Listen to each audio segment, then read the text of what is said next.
الحمد لله نحمده ونستعينه ونستغفره ونؤمن به ونتوكل عليه ونعوذ بالله من شرور انفسنا ومن سيئات اعمالنا من يهده الله فلا مضل له ومن يضلل فلا هادي له ونشهد ان لا اله الا الله وحده لا شريك له ونشهد ان محمدا عبده ورسوله ارسله بالحق بشيرا ونذيرا. قال الله تعالى في القران المجيد: اعوذ بالله من الشيطان الرجيم بسم الله الرحمن الرحيم وأنكحوا الأيام منكم والصالحين من إمائكم. صدق الله العلي العظيم. وقال النبي صلى الله عليه وسلم: يا معشر الشباب من استطاع منكم الباءة فليتزوج فإنه أحسن للفرج وأغض للبصر أو كما قال عليه الصلاة والسلام. حاضرین محترم، السلام علیکم ورحمۃ اللہ وبرکاتہ۔ گفتگو کے آغاز سے قبل میں اپنی جانب سے اور تمام حاضرین کی جانب سے میرے بڑے نسبتی برادر محمد یونس صاحب کو اور خواجہ قمر الدین صاحب کو دونوں کی خدمت میں مبارکباد پیش کرتا ہوں۔ اللہ تعالیٰ اس رشتے کو منظور فرمائے اور دونوں خاندانوں میں محبت عطا فرمائے۔ اس رشتے کے ذریعے سے اللہ تعالیٰ دین کے خادم اور مجاہد عطا فرمائے۔ جیسا کہ بعض اعلانات میں آپ نے یہ عنوان سنا ہوگا کہ نکاح تحفظ کردار کا ضامن ہے۔ بہت ساری ہماری نکاح کی مجلسیں ہوتی ہیں، لیکن اس زاویے سے گفتگو بہت کم ہمارے پاس ہو پاتی ہے، اس لیے میں نے آج کا عنوان منتخب کیا ہے۔ قرآن مجید میں جب ہم مطالعہ کرتے ہیں تو آپ نے محسوس کیا ہوگا کہ ایک نہیں کئی انبیاء علیہ السلام کی بے داغ جوانی کا حوالہ دیا گیا ہے، بلکہ بعض واقعات تو ہمیں ایسے ملتے ہیں کہ جب نبی صلی اللہ علیہ وسلم یا ان کے اہل خانہ یا سابقہ انبیاء میں سے کسی کے گھرانے پر یا ان کی شخصیت پر کوئی انگلی اٹھتی ہے تو جب تک اس کی صفائی نہ ہو جائے انہوں نے اپنے کردار کو روک کر رکھا۔ میری مراد حضرت یوسف علیہ السلام سے ہے۔ آپ نے سورہ یوسف کا جو مطالعہ کیا ہوگا تو یہ چیز آپ نے محسوس کی ہوگی کہ حضرت یوسف علیہ السلام کو جس جوانی کے بہکاوے کی طرف دعوت دی جا رہی تھی، حضرت یوسف علیہ السلام نے بڑا پیارا جملہ اور ایمانی غیرت سے بڑا جملہ کہا کہ قال رب السجن احب الی مما یدعوننی الیہ۔ اے اللہ، مجھے قید منظور ہے، مجھے جیل جانا منظور ہے، مگر یہ غلط کام کی طرف یہ بلا رہی ہیں، مجھے اس طرف جانا منظور نہیں۔ کہ پیغمبرانہ شام ہے، یقیناً اللہ کا رسول اسی شام کا ہو سکتا ہے اور ہونا چاہیے۔ اور جب انہیں جیل سے رہائی کا پروانہ مل گیا تو اس پروانے کو قبول کرنے سے انکار کیا۔ کہا کہ ذرا بادشاہ سلامت سے پوچھوائیے کہ ماں بال النسوہ، ان عورتوں نے جو میری کردار پر تہمت لگائی تھی ان کے بارے میں پہلے خبر لیجئے کہ انہوں نے کیوں کیا، کیا تھا اس کے پیچھے۔ جب ان سے بلا کر پوچھا گیا تو کتنا پیارا جواب ان کا تھا۔ ان خواتین نے جنہوں نے حضرت یوسف علیہ السلام کے حسن کو دیکھ کر اس جلوے سے متاثر ہو کے اپنی انگلیاں یا پھل کیا کٹ رہی ہیں اتنا ہوش میں نہیں تھا، اتنی مدہوش ہو گئی تھی۔ انہوں نے کہا کہ قلنا حاشا للہ، انہوں نے جواب دیا حاشا للہ، پاک ہے یہ نوجوان، ما ھذا بشرا ان ھذا الا ملک کریم، یہ انسان نہیں ہو سکتا۔ ہم شہر کی شہزادیاں، ہم عزیز مصر کے خاندان والیاں، چاہے وہ بیوی ہو یا کوئی اور ہو، تمام شرفاء کی خواتین بیٹھ کر انہوں نے اپنی انگلیاں کاٹی تھی۔ انہوں نے کہا کہ ما ھذا بشرا، یہ انسان ہے، ہم دعوت گناہ دے رہی ہیں اور یہ بچنے کی کوشش کر رہا ہے، یہ انسان کے باس کی بات نہیں ہے۔ ان ھذا الا ملک کریم، وہی خواتین جنہوں نے تہمت لگائی تھی جب تک انہوں نے فرشتہ صفت ہونے کی گواہی نہیں دی، یوسف علیہ السلام نے قید سے نکلنا منظور نہیں کیا۔ اس کے بعد باہر آتے ہیں، پھر دعوتی کام شروع ہوتا ہے۔ اور یہی نہیں، حضرت مریم علیہ السلام، عیسیٰ علیہ السلام کی تخلیق کائنات کا سب سے بڑا معجزہ انسانی تخلیق کا، ایک آدم علیہ السلام، ایک حضرت عیسیٰ علیہ السلام، وہاں بغیر ماں باپ کے، یہاں بغیر باپ کے۔ معاشرہ تو انسانی معاشرہ ہے، ظاہر متاثر ہوتا ہے۔ ہم تو جانتے ہیں کہ مرد اور عورت کے میل ملاپ سے اولاد ہوتی ہے۔ لوگوں نے انگلیاں اٹھانا شروع کی، کہا کہ نہیں، مریم نے یہ خطا کی ہے۔ ان کے ساتھ جا کر ان کے سامنے انہوں نے کہا کہ مریم تم کیا کام کرتی ہو؟ تمہارے باپ دادا تو بڑے نیک اور کریم لوگ تھے، انبیاء تھے، تم نے یہ کیسے کام کیا؟ سورہ مریم میں پوری تفصیل ہے، اٹھا کر دیکھ سکتے ہیں آپ۔ وہاں اللہ تعالیٰ نے جہاں حضرت مریم کا ذکر آتا ہے ایک بڑا پیارا جملہ ان کے ساتھ لگا دیا، ومریم ابن عمران التی احصنت فرجها، وہ مریم بنت عمران جس نے اپنی عفت اور پاک دامنی کی حفاظت کی، اللہ تعالیٰ کی طرف سے گواہی۔ کیوں؟ اگر دلا کی داغ لگتا تو عیسیٰ علیہ السلام کی زندگی اجیرن ہو جاتی، کبھی قبول نہیں کرتے پیغمبر کی حیثیت سے۔ اور آپ صلی اللہ علیہ وسلم کی سیرت طیبہ کا وہ نازک واقعہ، جہاں دنیا میں اگر قیامت کہیں گزرتی ہے تو پاک دامن لوگوں کے گھروں پر جب تہمت کے پتھر پڑتے ہیں تب وہ ان کے لیے گھروں میں قیامت ہوتی ہے۔ واقع عفق کی طرف میرا اشارہ ہے۔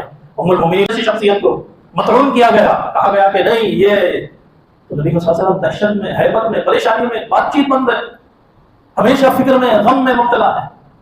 سورہ نور کی آیت نازل ہوتی ہے، اولئک مبرؤون، تمام کی گواہی دی خداوند قدوس نے کہ یہ سب بری ذمہ ہیں، یہ تہمت لگانے والے گنہگار ہیں۔ سورہ نور کی تفسیر آپ اٹھا کر دیکھ لیجیے۔ تو حاضرین محترم، یہ 3 مثالیں سیرت سے میں نے دی ہے، سیرت انبیاء سے۔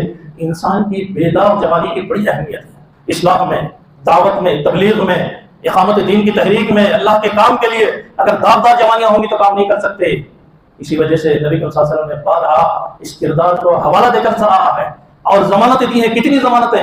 احادیث کا انبار لگ جائے گا اگر میں آپ کے سامنے بولنا شروع کروں۔ 2-3 احادیث سن لیجئے۔ سبعۃ یظلھم اللہ یوم لا ظل الا ظلہ، 7 وہ افراد جو عرش خدا کے سائے میں یوم معاشر جمع ہوں گے، ان میں وہ نوجوان بھی ہوگا، دعت امرأۃ ذا حسب و جمال، ایک حیثیت والی خوبصورت خاتون نے اس کو دعوت گناہ دی، اس نے کہا کہ نہیں، انی اخاف اللہ، میں اللہ سے ڈرتا ہوں۔ یہ صرف دعوت گناہ کو ٹکرانا عرش کے سائے سے جوڑ دیا گیا ہے۔ تو انسانی کردار کا کتنا وزن ہے، انسانی کردار کی کتنی اہمیت ہے، اس سے آپ اندازہ لگا سکتے ہیں۔ یہی نہیں، نبی صلی اللہ علیہ وسلم جہاں جہاں اس طرح کے واقعات ہوتے ہیں، جہاں جہاں نوجوانوں سے مخاطب ہوتی ہے، کردار کے تحفظ کا آپ نے بارہا حوالہ دیا ہے۔ آپ نے وہ پیاری حدیث بہت بار سنی ہوگی، من یضمن لی ما بین لحییہ وما بین فخذیہ اضمن له الجنہ، جو مجھے اپنی 2 داڑھیوں یا 2 زبانوں یا 2 ہونٹوں کے درمیان کی چیز کی ضمانت دے، 2 پیروں کے درمیان کی چیز کی ضمانت دے۔ انسانی کردار کو داغدار کرنے کے یہ سب سے بڑے 2 راستے ہیں، ایک اس کی جوانی کا، یہ ایک اس کی زبان، حلال حرام، جائز ناجائز، غیبت، سچ جھوٹ، سب کچھ اسی زبان سے نکلتا ہے۔ تو یہ 2 چیزوں کی اگر کوئی شخص مجھے ضمانت دیتا ہے، اضمن له الجنہ، میں اسے جنت کی ضمانت دیتا ہوں۔ یہ ہے ایک مومن کا کردار، یہ ہے ایک نوجوان مسلمان کا وہ مطلوبہ بیدار جوانی کا کردار جو شریعت کو منظور ہے۔ آپ صلی اللہ علیہ وسلم کی حیات طیبہ کا جب آغاز ہوا، ابو سفیان اس وقت ایمان نہیں لائے تھے۔ وہاں ہرقل کے پاس جو قیصر روم کا سوال جواب کا مباحثہ ہے وہ اٹھا کر دیکھیے۔ قیصر روم پوچھتا ہے کہ یہ محمد جو تمہارے پاس آئے ہیں نیا دین لے کر، ان کا پیغام کیا ہے؟ تو ابو سفیان نے جواب دیا کہ یہ ایک اللہ کی دعوت کے لیے کہتے ہیں، ایک اللہ کی عبادت کی دعوت دیتے ہیں، سچائی کی دعوت دیتے ہیں، والعفاف کا لفظ ہے، عفت اور پاک دامانی زندگی کا یہ دعوت دیتے ہیں کہ لوگوں بیدار رہو، جوانیوں کی حفاظت کرو، اپنے کردار کو داغدار ہونے مت دو۔ یہ ہرقل کے دربار میں ابو سفیان جو غیر مسلم حالت میں ہے وہ گواہی دے رہے ہیں کہ محمد کی دعوت یہ ہے صلی اللہ علیہ وسلم، یہ دعوت ہمارے سامنے ہے۔ اور ہم اس طرح آج کی دنیا میں جب مشاہدہ کرتے ہیں تو کیا آج کی دنیا کے جوان اسی پیغام کے ماننے والے ہیں؟ آج گناہوں کی ارزانی ہے، فحاشیوں کا طوفان ہے، ہر گھر میں، ہر جیب میں وہ تمام راستے موجود ہیں جس کے ذریعے سے انسان اپنی جوانی کو داغدار کر سکتا ہے۔ اس لیے اسلام نے نکاح کو بڑا آسان بنایا ہے، اسی لیے اسلام نے نکاح کو ان تمام راستوں کو بند لگانے کا دروازہ بتایا ہے، جو حدیث پاک کا متن میں نے آپ کے سامنے رکھا۔ یا معشر الشباب، اے نوجوانوں کی جماعت، اللہ کے نبی صلی اللہ علیہ وسلم فرمائے، من استطاع منکم الباء، تم میں سے جو بھی صاحب خرچ ہے، اتنی اس کے پاس گنجائش ہے کہ وہ ایک گھر کی ذمہ داری سنبھال سکتا ہے، فلیتزوج، ایسے نوجوان کو چاہیے کہ اولین فرصت میں نکاح کر لے۔ وہ دور جہاں گناہ کا کوئی راستہ بظاہر نظر نہیں آتا تھا، اور آج کا میرا آپ کا دور، یہاں قدم قدم پہ برائیاں، قدم قدم پہ بہکاوے، قدم قدم پہ جوانی کے بھٹکنے کے اندیشے، ایسے مقام پر نکاح کی کتنی زیادہ ہمارے نوجوانوں کو ضرورت ہے۔ من استطاع منکم الباء، آج کے نوجوان سے بھی یہ حدیث مخاطب ہے کہ تم میں جو کوئی خرچ کی ذمہ داری اٹھا سکتا ہے کہ تو فلیتزوج، و نکاح کر لے۔ کیوں؟ فإنه أحسن للفرج وأغض للبصر، آپ صلی اللہ علیہ وسلم نے بتا دیا کہ یہ جو نکاح تمہاری جوانی کو بیداب رکھنے کا قلعہ ہے، حسن حسین قلعے کو کہتے ہیں۔ یہ محفوظ طریقہ ہے جہاں آپ کا کردار بالکل سیف رہے گا، محفوظ رہے گا۔ وَأَغَضُّ لِلْبَصَرِ، اور آپ کی نگاہوں کا پردہ اس نکاح کے ذریعے سے ہوگا۔ نکاح کریں گے برائیوں سے بچیں گے، نکاح کریں گے اندیشوں سے مبتلا ہونے سے بچیں گے، نکاح کریں گے انسان کے اندر جو بہت سارے خیالات، بہت سارے اس طرح کے وساوس شیطان کی طرف سے آتے ہیں، وہ تمام راستے بند ہو جائیں گے۔ تو حضرت محترم، آج جو نکاح کی محفل ہے، مختصر طور پر میں نے بہت ہی اختصار کے ساتھ آپ کے سامنے یہ بات رکھی کہ اسلام میں نکاح جو رکھا گیا ہے وہ عفت اور پاک دامانی، مرد کے لیے بھی عورت کے لیے بھی۔ نکاح جو رکھا گیا ہے وہ بیدار جوانی کے لیے رکھا گیا ہے، نکاح جو رکھا گیا ہے جائز طریقے سے اپنے جذبات کی تکمیل کے لیے رکھا گیا ہے، نکاح جو رکھا گیا ہے حلال طریقے سے اپنی اولاد اپنی نسل کو آگے بڑھانے کے لیے رکھا گیا ہے، نکاح جو رکھا گیا ہے دور جدید کے تمام طوفانوں سے بچنے کے لیے اور اپنے آپ کو مضبوط بنانے کے لیے نکاح رکھا گیا ہے۔ تو اس نکاح کی محفلوں کو معمولی مت سمجھیے، مبارکباد دیجیے جو نوجوان جلد نکاح کرتے ہیں، مبارکباد دیجیے جو والدین اپنے اولاد کی اس ضرورت کی تکمیل میں آگے بڑھتے ہیں، مبارکباد دیجیے ان نوجوانوں کو جو کچھ بھی حلال طریقے سے کما کر اس ذمہ داری کو ادا کرنا چاہتے ہیں۔ یقیناً آج کے دور کی یہ سب ترین ضرورت ہے۔ میں اللہ سے دعا ہوں کہ اللہ تعالیٰ ہمارے نوشاد ذوالکفل کو آج کی اس خوبصورت محفل میں قبول فرمائے، ان کے اس نکاح کو اللہ تعالیٰ اپنے نیک بندوں میں شامل فرمائے، ان کے ذریعے سے اللہ تعالیٰ نیک اور صالح اولاد عطا فرمائے، ان کے ذریعے سے دونوں خاندانوں میں محبتیں عطا فرمائے، اور اللہ تعالیٰ ہمارے تمام وہ نوجوان جو ایسے موقع پر رزق حلال اور نکاح حلال کے طریقے سے اپنی زندگی گزارنا چاہتے ہیں، اللہ تعالیٰ ان کے لیے مواقع عطا فرمائے۔ آمین ثم آمین، جزاکم اللہ خیرا۔ ہمارے گواہان قریب بھائی مہر جو ہے نقد ادا کیا جائے گا؟ جی مہر نقد ادا بسم اللہ الرحمن الرحیم۔ بسم اللہ الرحمن الرحیم۔ میں اپنی وکالت سے دونوں گواہ محمد جمشید علی خواجہ معین الدین صاحب کے روبرو 50,000 روپے مہر معجل میں اپنی لڑکی صدف فاطمہ کو محمد ذوالکفیل ول محمد یونس کے نکاح میں دے دیا۔ الحمدللہ میں اس نکاح کو اور اس مہر کو اپنی ذات کے لیے منظور اور قبول کیا۔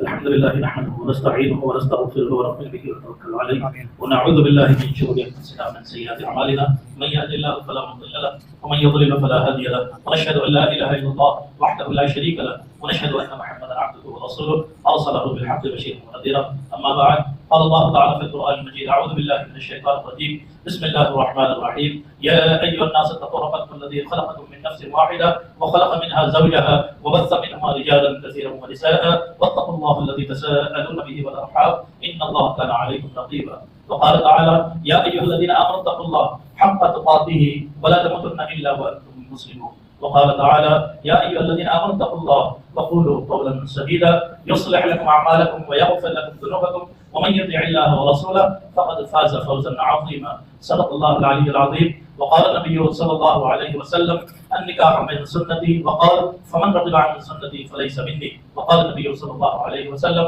تنكح المرأة لأربع لحسبها وجمالها فاظفر بذات الدين تربت يداك وحسبها وجمالها ومالها فاظفر بذات الدين تربت يداك وقال النبي صلى الله عليه وسلم الدنيا كلها متاع وخير متاع الدنيا المرأة الصالحة وصلى الله على النبي الأمي صلى الله عليه وسلم اللهم أنت السلام السلام حينا وعلى السلام وهذا خير من الله والسلام تبارك ربنا وتعالى يا ذا الجلال والإكرام اللهم صل وسلم وبارك على محمد صلى الله عليه وسلم بارك الله لكما وبارك عليكما وجمع بينكما في خير بارك الله لكما وبارك عليكما وجمع بينكما في خير بارك الله لكما وبارك عليكما وجمع بينكما في خير اللهم ألف بينهما كما ألفت بين محمد صلى الله عليه وسلم وأزواجه المطهرات اللهم ألف بينهما كما ألفت بين علي وفاطمة رضي الله تعالى عنهما اللهم ألف بينهما كما ألفت بين الأنبياء وأزواجهم